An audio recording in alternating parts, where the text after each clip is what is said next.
In the fall of 2022, we conducted 100 interviews in New York, Seattle, Chicago, Philadelphia. Hannah Love, she researches cities and public safety. I mean, you guys say no shit, that's a cool take, but I feel like in the current climate, that's not a take that is echoed through actions or like how people vocalize it. That's not an agreed upon thing. People just, I feel like people will do that.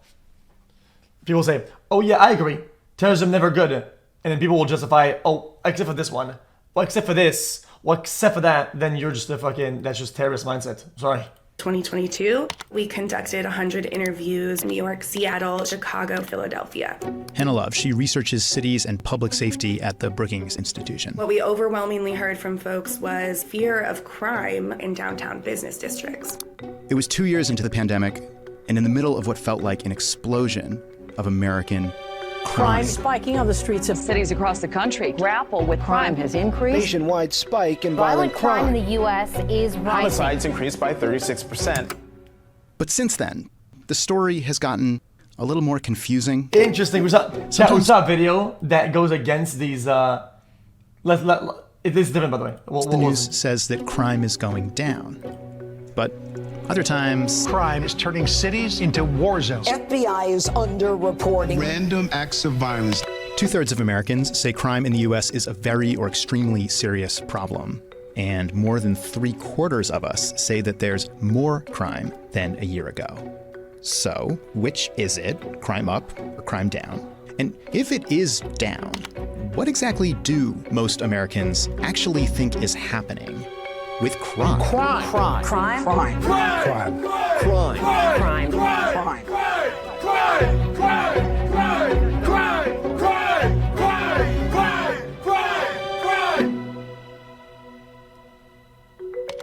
So my first question was, okay, when the news says that crime has decreased, where's that info coming from?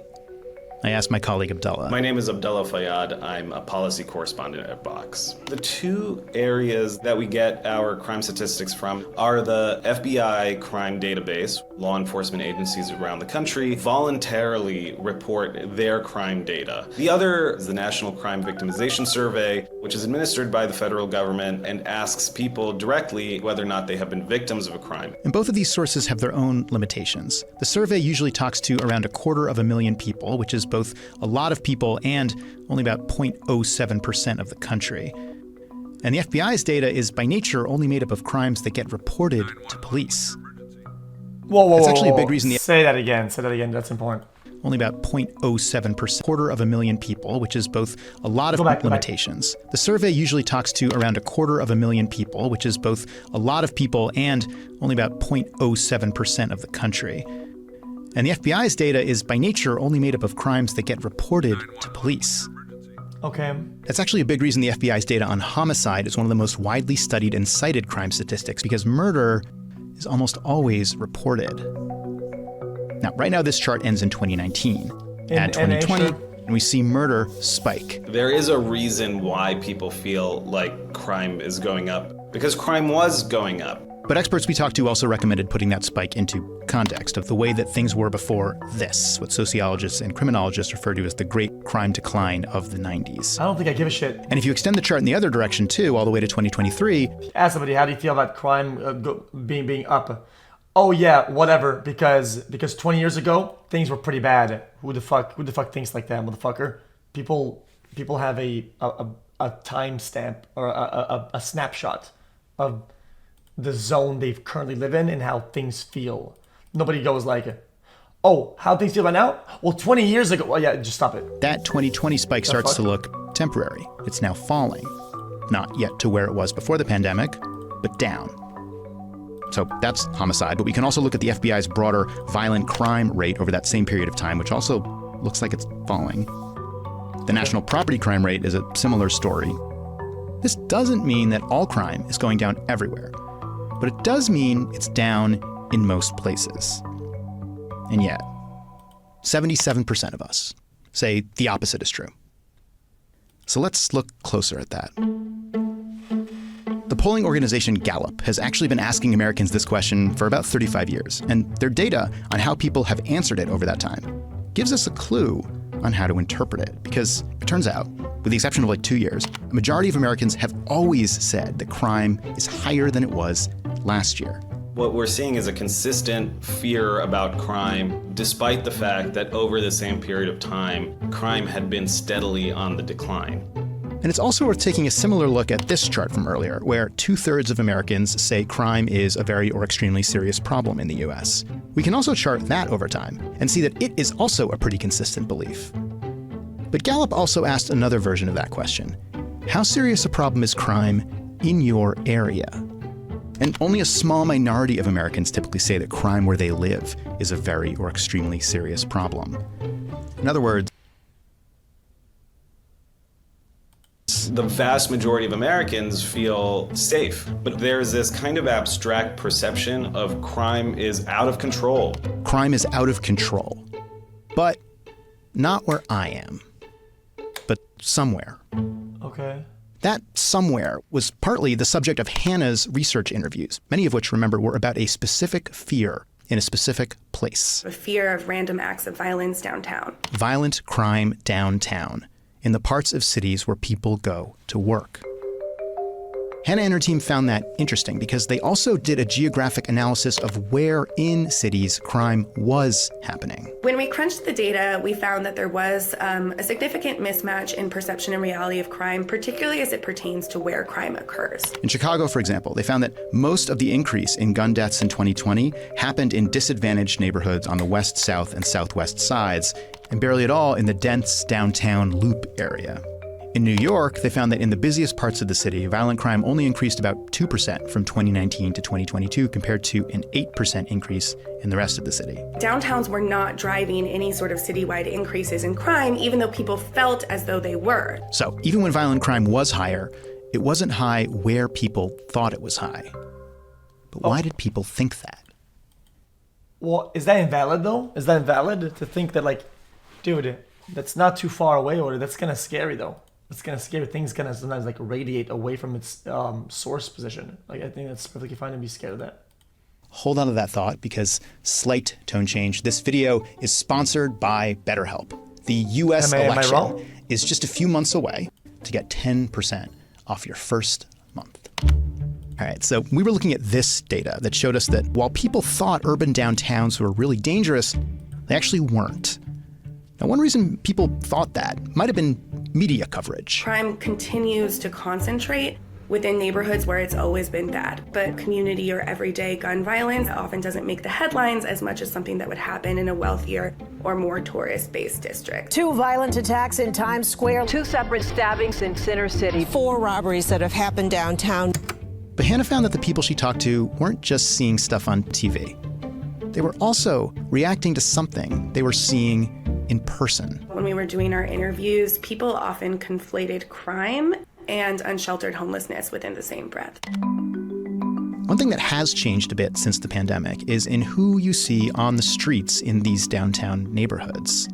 Before the pandemic, that would be overwhelmingly office workers, some tourists, but there were also always some number of people on the streets experiencing homelessness, addiction, mental health issues. And then the pandemic emptied these places out, and as office workers and tourists slowly returned... When there's less people crowding the streets, you're more likely to see things like visible homelessness or visible drug use. Today, more of us are back in offices, but there are also, by some accounts, simply more vulnerable people on the streets, partly due to the cutting of social services. For example, by 2022, New York State had 20% fewer psychiatric beds for people with severe mental illness than it had in 2014. And from 2019 to... Chat, could it be possible, chat, that our sensitivity to crime and what we perceive as crime has increased, and then we're more frightened by things, and we're kind of maybe we're detecting more crime than there is? To 2023, the number of Americans experiencing unsheltered homelessness went up by more than 20%. I'm just saying, I feel like let's say some guy or like people you live with or like hit you like because he was kind of mad or whatever. Like, I feel like there are times where people wouldn't say, yeah, I was victim or saw crime, but these days far more, and it should be. I think that's really fair, but I think it's kind of valid though. I think our detection and how we feel about certain actions that changed drastically in the last like 5 years. I live in Boston, where over the past few years there has been a homeless encampment that does create this public perception that there is not just disorder, but chaos in how the city is running itself. Even if, those encampments don't necessarily pose, an imminent threat or danger to the residents that live in those areas. Changes like these can make a city feel different, even less safe. But all the data we have tells us that equating vulnerable people with crime is not correct. And here's the problem with that. If people don't feel safe, then we're not accomplishing our task. Stats don't matter if people don't believe they are in a safe environment. What we're currently seeing right now is a lot of Oh, dude. Feel safe, and then how they say they feel safe. Well, you're talking two different fucking ball games here, brother. Like, whether you feel safe, actually, and whether you represent how you feel safe, bro. I just think they're not the same thing. No. Politicians and policymakers crafting policy based on perception rather than evidence. The governor of New York sent the National Guard to patrol the New York City subway. Crime on the subway. He's gonna say, yeah, I don't feel safe in my neighborhood anymore. I don't feel safe. But every day they're in a gated community and they go on the walks with their fucking dogs with no leash, and they fucking on their fucking iPod looking around, whatever, and they don't give a fuck. But they say, but I don't feel safe though. But my neighborhood is not safe. But they live their life in a very safe way, and they know they're safe. It's just something that they say. Subway had already been on the decline. That's an explicit example right there of having perception-based policy take a lot of municipal resources and taxpayer money without having any results because it's in the wrong place. A lot of what we're seeing are counterproductive policy solutions to crime in the long term. Harsher penalties for petty crime that include eliminating eligibility for parole and probation. In San Francisco, voters imposed drug test requirements on welfare recipients. Tough on crime bills that we Bayzed, brother, you get paid not to get fucking high. How is that bad? If you don't get high, we're paying you for how much drugs you're not taking. Sounds kind of poggers to me. Requirements on welfare recipients. Tough on crime bills that we kind of felt like the country was moving away from, over the last 10, 15 years, and now are coming back in a very big way. In a way, this is an impossible story to tell. Try telling the victim of an actual crime that crime is down. Try telling it to a country seeing real crimes.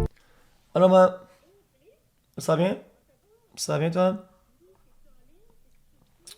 Ouais, je vais pas être en ligne jusqu'à genre, je sais pas, genre, peut-être genre 8h, 6h, 8h.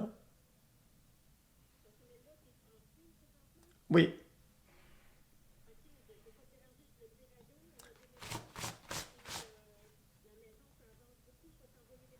Super, on se parle dans ton ok, maman? Ok, je t'aime beaucoup aussi. Bye bye, bonne journée, maman. Bye bye, maman. On TV.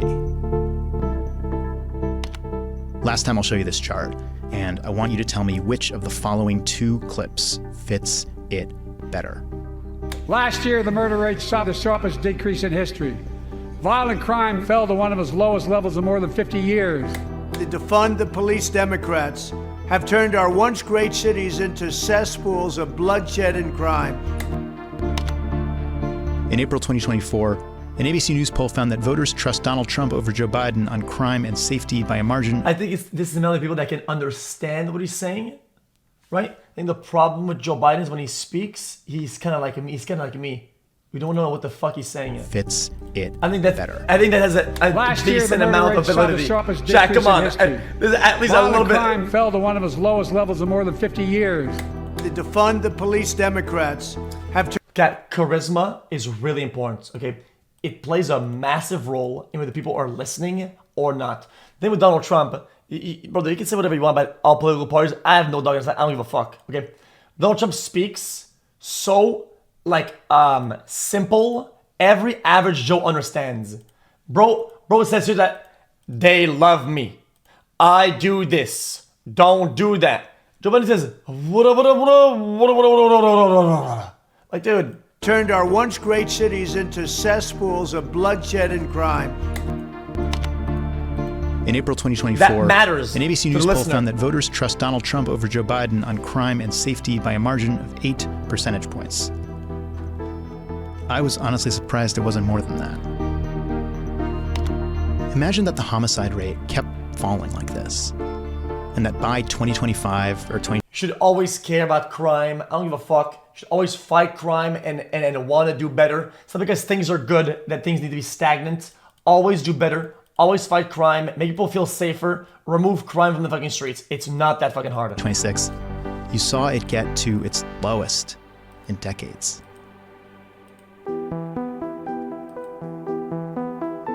How many people would believe you?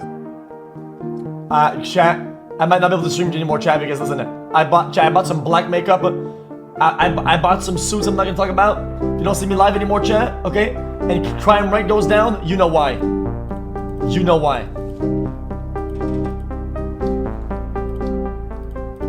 What? I'm Batman. Am I not allowed? Oh, God. Oh, this chat's so fucking brain dead. Jesus Christ, man. Dude, it wasn't a fucking blackface reference, man. It was a Batman reference. Christ, you're dumb. Why can't I be Batman for like 1 minute, man? You guys can't let me win. 1 minute of Batman. You guys can't let me win.